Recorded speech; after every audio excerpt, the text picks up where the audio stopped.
Hello hi friends, welcome to white board learning YouTube channel.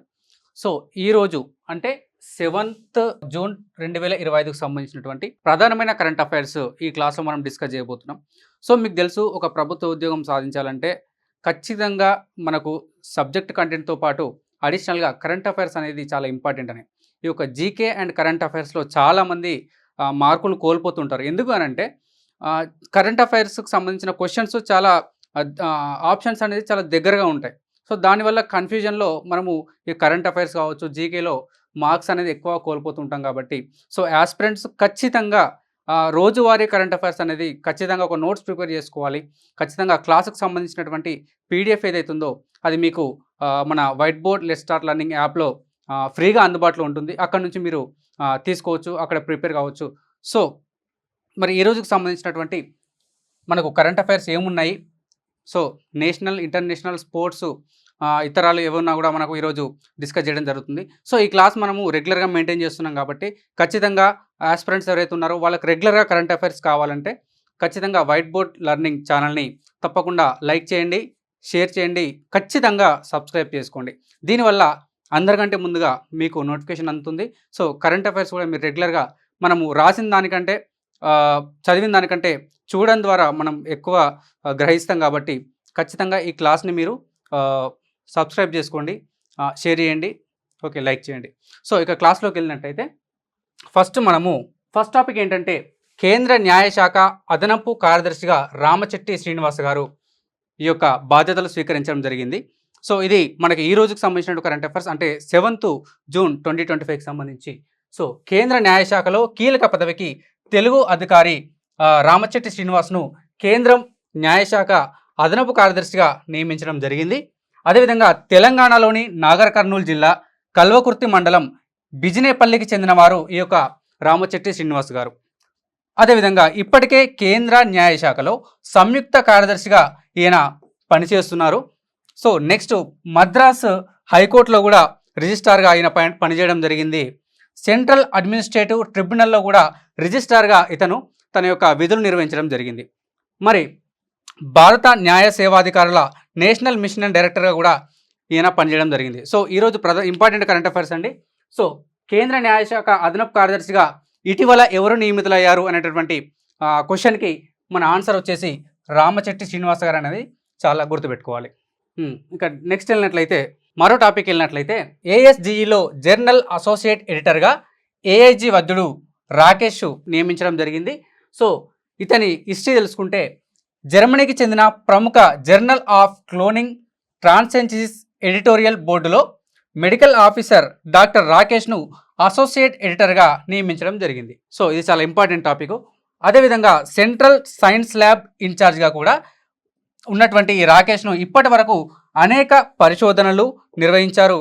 ఈయన రాసిన 25కు పైగా పరిశోధనా వ్యాసాలు పలు అంతర్జాతీయ జర్నళ్లలో కూడా ప్రచురితం కావడం జరిగింది. సో ఇది మన క్వశ్చన్, ఇంపార్టెంట్ క్వశ్చన్. ఎట్లా అడుగుతాడంటే ఇటీవల ఏఎస్జిఈలో జర్నల్ అసోసియేట్ ఎడిటర్గా ఎవరు నియమితులు అయ్యారు అనేటటువంటి క్వశ్చన్కి మనకి ఇక్కడ పూర్తి ఎక్స్ప్లెనేషన్తో సహా ఆన్సర్ ఇవ్వడం జరిగింది. సో ఖచ్చితంగా ఆస్పిరెంట్స్ గమనించాలి. నెక్స్ట్ వెళ్ళినట్లయితే సో మరొక టాపిక్ వెళ్ళినట్లయితే రాజ్యసభకు కమల్ హాసన్ నామినేషన్ చాలా ఇంపార్టెంట్, ఓకేనా. ఇటీవల రాజ్యసభకు నామినేషన్ వేసినటువంటి సినీ నటుడు ఎవరు అనేటటువంటి క్వశ్చన్కి మనకి ఇక్కడ క్లియర్గా ఎక్స్ప్లెనేషన్ ఇవ్వడం జరుగుతుంది. ఇంకొంచెం హిస్టరీ చూసినట్లయితే ప్రముఖ సినీ నటుడు మక్కల్ నీతి మయ్యం, అంటే ఇది ఒక పార్టీ నేను గుర్తుంచుకోవాలి. మక్కల్ నీతి మయ్యం అనేటటువంటి పార్టీ అంటే ఎంఎన్ఎం పార్టీకి సంబంధించి ఈ యొక్క పార్టీ అధినేత అయినటువంటి కమల్ హాసన్కు రాజ్యసభకు నామినేషన్ ఇచ్చేటటువంటి అవకాశం అనేది ఈ యొక్క పార్టీ అనేది కల్పించడం జరిగింది. సో ఇది ఇంకా వేయలేదు, సో వేయబోతున్నటువంటి అంశాన్ని మనం ఇక్కడ గమనిస్తున్నాం. సో ముఖ్యమంత్రి స్టాలిన్ అధ్యక్షతన జరిగినటువంటి ఈ సమావేశంలో కమల్ హాసన్ పేరును ఆమోదించడం జరిగింది. అంటే ఫైనల్గా కమల్ హాసన్ ఖచ్చితంగా నామినేషన్ వేయబోతున్నారు, ఇంకా అఫీషియల్గా వేయలేదు, బట్ వేయబోతున్నారు అనేటువంటి అంశాన్ని ఇక్కడ మనం గమనించవచ్చు. సో ఎట్లా అడుగుతారు అని అంటే ఇటీవల ఏ సినీ నటుడు రాజ్యసభకు నామినేషన్ వేశారు, ఓకే, రాజ్యసభకు పోటీ చేస్తున్నారు అనేటటువంటి క్వశ్చన్కి మనకి ఇక్కడ కమల్ హాసన్ అనేటువంటి ఆన్సర్ అనేది ఖచ్చితంగా మనం ఎంటర్ చేయాల్సి ఉంటుంది. కాంపిటేటివ్ ఎగ్జామ్ సంబంధించినటువంటి ఇంపార్టెంట్ టాపిక్ అండి, ఇది గుర్తుపెట్టుకోవాలా. యూపీఎస్సి ఓకే, పరీక్షలకు ఆధార్ ధృవీకరణ ఫోటో అప్లోడ్ నిబంధన సమీక్షలోకి కమిషన్ క్రైమ్ పరిశీలన అని ఇచ్చారు. అంటే యూపీఎస్సి ఎగ్జామ్స్ ఏవైతే ఉన్నాయో దానికి ఖచ్చితంగా ఆధార్ ధృవీకరణ ఖచ్చితంగా ఉండాలి, లేకపోతే దానికి అర్హులు కాదు అనేటటువంటి అంశం ఇక్కడ మనకు కనిపిస్తుంది.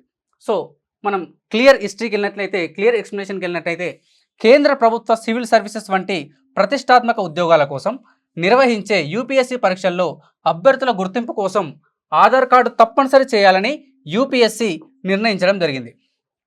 ఓకే, మరి ఎందుకు ఆధార్ కార్డుని తప్పనిసరి చేయాలి, మరి ఇప్పటి వరకు లేనటువంటి ఈ యొక్క అంశాన్ని ఇప్పుడే ఎందుకు తెరపైకి తీసుకురావాలి అనేటటువంటి మనకు క్వశ్చన్ ఖచ్చితంగా వస్తుంది. కాబట్టి ఇక్కడ ఎందుకు అనేటువంటి క్వశ్చన్కి ఆన్సర్ ఏంటంటే 2022లో యూపీఎస్సీ పలు పరీక్షల్లో డూప్లికేట్ అభ్యర్థులు రాయడం, అంటే ఒక అభ్యర్థి ప్లేస్లో మరొక అభ్యర్థి పరీక్ష రాయడం కావచ్చు, జూమ్ చేసి ఫోటోలు తీసి వాటిని మరింత దుర్వినియోగం చేయడం వంటి ఘటనలు చోటు చేసుకున్నాయి.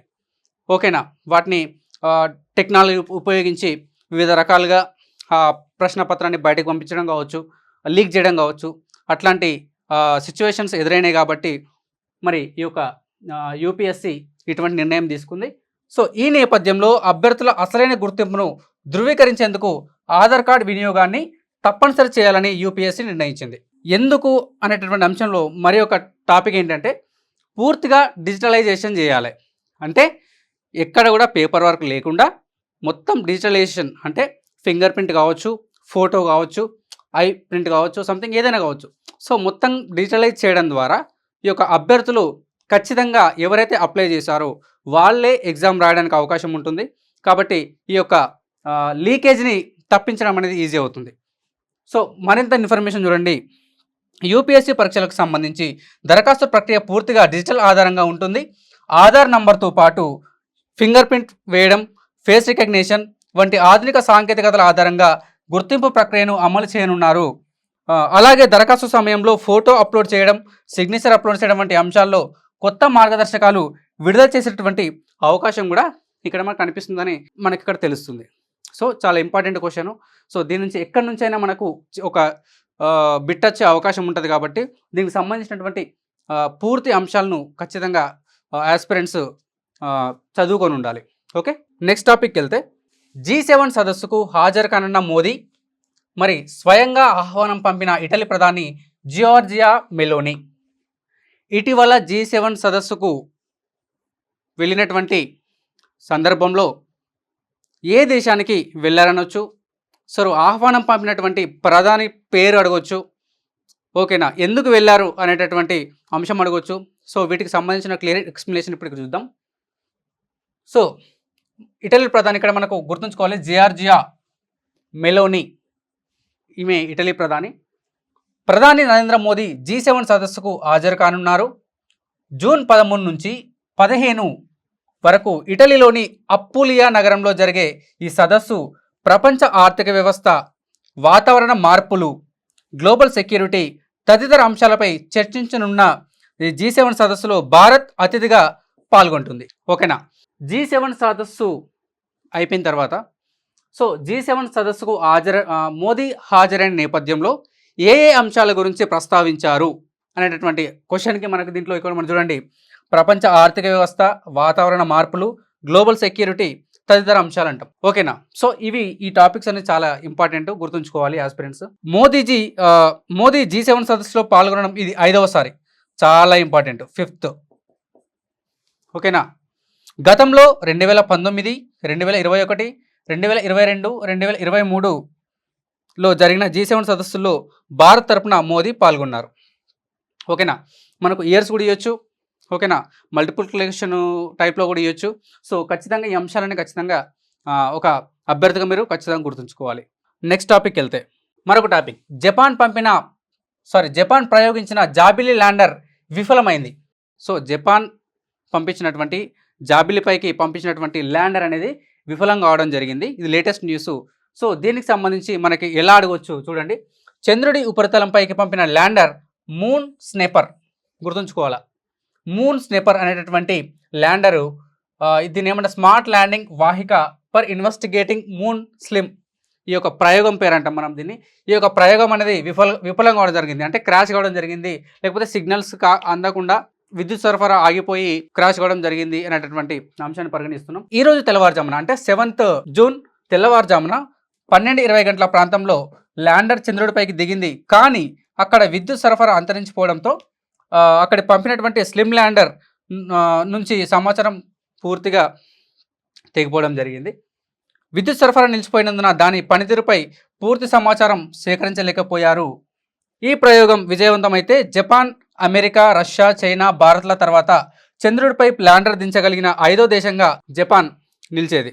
కాగా ప్రస్తుతం ఈ ప్రయోగాన్ని ఆ దేశ అంతరిక్ష సంస్థ జాక్సా, గుర్తుంచుకోండి, జాక్సా విశ్లేషిస్తోంది. జలంతర్గాములను వేలాడే యుద్ధనౌక ఆర్నాలా సిద్ధమైంది. ఓకేనా? సో దీని క్లియర్గా ఎక్స్ప్లెనేషన్ చూస్తే, శ్రీరామ్ చేటే ద్వారా తయారైన ప్రత్యేక యుద్ధనౌక అర్వాలా దేశ సేవలకు దిగింది. ఇది 18వ యుద్ధనౌకగా విశాఖ డాక్ యార్డ్లో భారత నావికా దళానికి అంకితమైంది. ఓకేనా? సో జలంతర్గాములు వేలాడే యుద్ధనౌక పేరు అర్వాలా. సో ఇది 18వ యుద్ధనౌక. సో ఇది ఈ యుద్ధనౌక జలంతర్గాములను గుర్తించడంలో, వెంటాడడంలో నిపుణత కలిగినదిగా అధికారులు తెలిపారు. ఇందులో అధునాతన సాంకేతిక పరికరాలు, ఆయుధ వ్యవస్థలు అమర్చడం జరిగింది. దీని ప్రత్యేకతలు చూసుకుంటే, జలంతర్గాములను ఎదుర్కోవడానికి రూపొందించిన ప్రత్యేక ఆయుధ వ్యవస్థలు, 80 మంది సిబ్బంది సామర్థ్యం, అధునాతన నావిగేషన్ సిస్టమ్. ఇప్పటివరకు విశాఖ డాక్యార్డ్లో 77 యుద్ధ నౌకలు, 149 సహాయక నౌకలు నిర్మించడం జరిగింది. సో ఇది కూడా చాలా ఇంపార్టెంట్. నంబర్స్ అనేది చాలా ఖచ్చితంగా గుర్తుంచుకోవాలి. నంబర్స్ నుంచి మనకు చాలా కన్ఫ్యూజన్ ఉంటుంది కాబట్టి, మనకు పేపర్లో చాలా కన్ఫ్యూజ్ చేస్తాడు కాబట్టి నంబర్స్ అనేది చాలా ఇంపార్టెంట్. ఈ ఒక క్రికెటర్ మనకు తెలిసే ఉంటుంది, అందరికీ తెలిసే ఉంటుంది. సో పీయూష్ చావ్లా అన్ని ఫార్మాట్ల క్రికెట్కు రిటైర్మెంట్ ప్రకటించడం జరిగింది. మరి పీయూష్ చావ్లా గురించి తెలుసుకున్నట్లయితే, పీయూష్ చావ్లా భారత క్రికెట్ దిగ్గజం. అన్నిటి ఫార్మాట్ల నుంచి రిటైర్మెంట్ ప్రకటించారు. 2007లో T20 వరల్డ్ కప్, 2011లో వన్డే వరల్డ్ కప్ విజేతలుగా భారత జట్టులో కీలక పాత్ర పోషించిన చావ్లా 36 ఏళ్ల వయసులో ఈ నిర్ణయం తీసుకున్నారు. పీయూష్ చావ్లా కెరీర్ ముఖ్యాంశాలు చూసుకుంటే, అంతర్జాతీయ క్రికెట్లో పీయూష్ చావ్లా 2006లో టెస్ట్ క్రికెట్లో అరంగేట్రం చేయడం జరిగింది. తర్వాత 2007లో వన్డే, 2010లో T20 మ్యాచ్లలో పాల్గొన్నారు. భారత జట్టులో 3 టెస్టులు, 25 వన్డేలు, 7 T20 మ్యాచ్లలో పాల్గొని మొత్తం 43 వికెట్లు తీయడం జరిగింది. ఫస్ట్ క్లాస్ క్రికెట్ చూసుకున్నట్లయితే 137 మ్యాచ్లలో 446 వికెట్లు. ఐపీఎల్లో 2008 నుంచి 2024 వరకు 192 మ్యాచ్లలో 192 వికెట్లు తీయడం జరిగింది. ఇది ఐపీఎల్ చరిత్రలో 3వ అత్యధిక వికెట్లు. ఓకేనా? తెలుసు మనకి స్పిన్నర్ అని. అదేవిధంగా 2014లో కోల్కతా నైట్ రైడర్స్తో ఐపీఎల్ టైటిల్ కూడా గెలిచినటువంటి టీంలో పీయూష్ చావ్లా ఉన్నారు. ఇన్స్టాగ్రామ్లో ఇతని యొక్క పోస్ట్ అనేది మనం చూడొచ్చు. అద్భుత ప్రయాణం మొత్తం, నాకు మద్దతుగా ఉన్న ప్రతి ఒక్కరికి ధన్యవాదాలు అని ఈ యొక్క సోషల్ మీడియా ద్వారా పీయూష్ చావ్లా ప్రకటించడం జరిగింది. సో ఇది June 7, 2025కి సంబంధించినటువంటి చాలా ఇంపార్టెంట్ టాపిక్స్. సో ఇలాగే రోజువారీగా వైట్ బోర్డ్